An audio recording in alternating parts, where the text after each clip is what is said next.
Hey, welcome back to our study here in Philemon. We're looking at verses 21 through 25 today.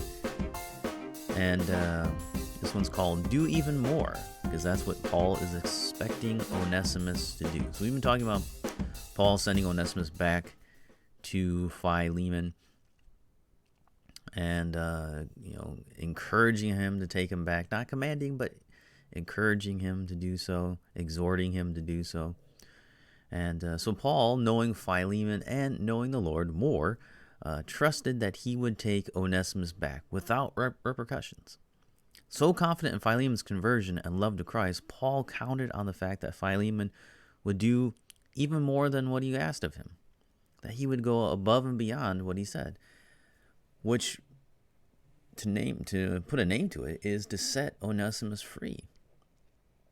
He would be more than a bondservant, he says. He should be more than just your bondservant. He would be truly your brother. And so the idea is that he would have to set him free. Now, Paul requests that Philemon keep a guest room for him because, Lord willing, through his prayers, he would come for a visit. So he's asking for prayer, that he would be set free, that he would be able to come and visit him.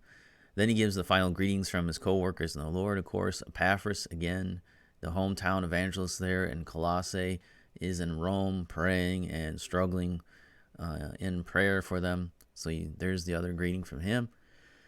Paul also mentions others that Philemon knew, and which he mentioned in the letter in Colossae. So you got Mark, Aristarchus, Demas, and Luke. And then finally, Paul closes with the grace of the Lord Jesus Christ be with your spirit. And the word your there is plural, and so the benediction of the letter there is for Philemon, Apphia, and Archippus, that the grace of the Lord Jesus Christ would be with all three of them, and the grace of the Lord was with them.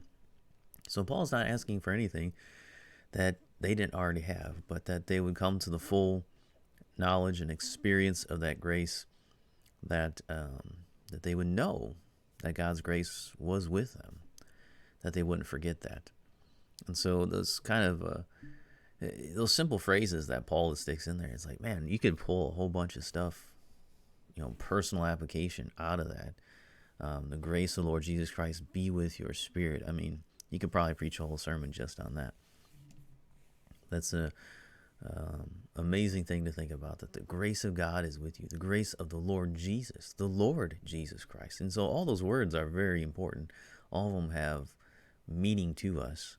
And be with your spirit too. Just think about that. It's with your spirit. So think about that today. How the grace of the Lord Jesus Christ is with your spirit.